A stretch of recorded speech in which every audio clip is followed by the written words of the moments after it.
ప్రపంచాన్ని తన క్రమశిక్షణతో అడ్వాన్స్ టెక్నాలజీతో అభివృద్ధిపరిచే జపాన్ మరొక అద్భుత ఆవిష్కరణతో ముందుకొచ్చింది. ఈ రోజుల్లో చాలా కంపెనీస్ ఎలక్ట్రికల్ వెహికల్స్ మార్కెట్లోకి వస్తూ ఉన్నాయి. వాటికున్న ఒక ఛాలెంజ్ ఏంటంటే బ్యాటరీని మళ్ళా రీఛార్జ్ చేయడం. అయితే ఈ సమస్యకు యూనివర్సిటీ ఆఫ్ జపాన్ ఒక సొల్యూషన్తో వచ్చింది. ఇందులో భాగంగా ఎలక్ట్రిసిటీని ట్రాన్స్మిట్ చేసే కాయిల్స్ ని భూమిలో ఫిక్స్ చేస్తారు. ఈ కాయిల్స్ ఎలక్ట్రోమాగ్నెటిక్ ఫీల్డ్ ని ఉత్పత్తి చేస్తాయి. అలాగే వెహికల్ కింద కూడా 2 కాయిల్స్ ని అమర్చుతారు. ఎప్పుడైతే వెహికల్ భూమిలో అమర్చిన కాయిల్ మీద నుండి వెళ్తుందో అవి ఎలక్ట్రిసిటీని రిసీవ్ చేసుకుంటాయి. ఇక ఎంత ఎలక్ట్రిసిటీని రిసీవ్ చేసుకుంటాయని కనుక మనం చూస్తే 1 సెకండ్కి 100 మీటర్ల చొప్పున, అంటే ఆ కారు 10 సెకండ్లు కనుక ఆ కాయిల్ మీద ఆగితే 1000 మీటర్లు అంటే 1 కిలోమీటర్ ప్రయాణించేంత వరకు బ్యాటరీ రీఛార్జ్ అవుతుంది. సూపర్ కదా. 2030 కల్లా ఈ టెక్నాలజీని కమర్షియలైజ్ చేయాలని చూస్తూ ఉన్నారు. జై హో జపాన్.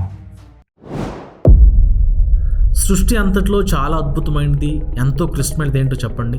నాకైతే మానవ శరీర నిర్మాణం, అలాగే తల్లి గర్భంలో నుంచి శిశువు జన్మించడం. ఈ మధ్య వైరల్ అయిన ఒక వీడియో గురించే ఈ మాట చెప్తా ఉన్నాను. ఆ వీడియోలో శిశువు జన్మించిన విధానం కనీసం 80,000 మందిలో ఒకరికి మాత్రమే జరుగుతుంది అని వైద్యులు చెప్తా ఉన్నారు. ఇక ఈ వీడియోలో ఉన్నది ఏంటంటే శిశువు తల్లి గర్భంలో నుండి తన చుట్టూ ఉన్న ఉమ్మనీటి బ్యాగ్తో సహా బయటకు వచ్చింది. సో ఈ అద్భుత దృశ్యాన్ని మీరు కూడా చూడండి. దేవుని అద్భుత సృష్టిని చూసి మీరు కూడా ఆనందించండి.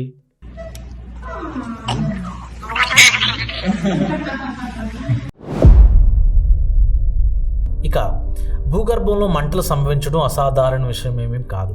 అది భూగోళం ఈ అంచు నుండి ఆ అంచు వరకు ప్రతి దేశంలో సర్వసాధారణంగా జరుగుతూ ఉంటాయి. చివరకు సముద్ర గర్భాల్లో కూడా అవి జరుగుతాయి. ఇక ఇప్పుడు మనం మాట్లాడుకునే విషయం చాలా అసాధారణమైనది. 1971లో సోవియట్ ఇంజనీర్స్ తుర్క్మెనిస్తాన్ ఎడారిలో ఉన్న విస్తారమైన సహజవాయు నిక్షేపాలను అన్వేషించే క్రమంలో వాళ్ళకు తెలియకుండానే ఒక అద్భుతమైన ప్రాంతాన్ని కనుగొన్నారు. అదే దర్వాజా గ్యాస్ బిలం లేక దర్వాజా గ్యాస్ క్రేటర్ అని కూడా అంటారు. ఇది 1000 డిగ్రీల సెంటీగ్రేడ్ తో మండుతూ 230 అడుగుల వెడల్పు, 100 అడుగుల లోతులో ఇది ఏర్పడింది. ఇక ఈ బిలంలో నుంచి వచ్చే గ్యాస్ ను నిలువరించే క్రమంలో వాళ్ళు ఈ గ్యాస్ కి నిప్పడించడం, ఇక అప్పటి నుంచి ఆ ఫ్లేమ్స్ 50 సంవత్సరాలుగా నిర్విరామంగా మండుతూనే ఉన్నాయి. దీనికి డోర్ టు హెల్ అని పేరు కూడా పెట్టారు. ఇక నేషనల్ జియోగ్రాఫిక్ వాళ్ళు స్పాన్సర్ చేసిన ఒక ప్రాజెక్ట్ లో భాగంగా కెనడియన్ రీసెర్చర్ జార్జ్ కౌరోనిస్ ఆ బిలంలో దిగాడు. ఆ బిలంలో ఉండే టెంపరేచర్ నేను చెప్పినట్లు అక్షరాల 1000 డిగ్రీల సెంటీగ్రేడ్. దీని కొరకు స్పెషల్ గా డిజైన్ చేసిన కేవలర్ జీన్ ని తను ధరించాడు. ఈ మిషన్ యొక్క ఉద్దేశం ఏంటంటే బిలంలో ఏదైనా జీవం బ్రతికుందా లేదా.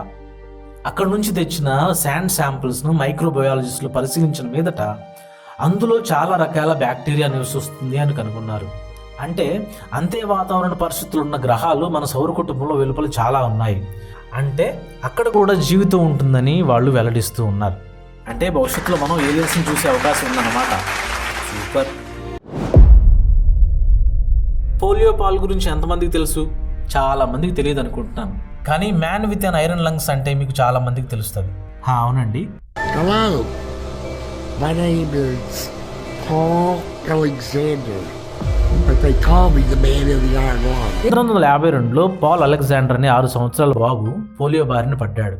దాని వలన సెంట్రల్ నర్వస్ సిస్టమ్ కి అలాగే మసిల్స్ కి మధ్యలో కమ్యూనికేషన్ పాడైపోయి అతను సొంతంగా శ్వాస తీసుకోలేని పరిస్థితికి చేరాడు.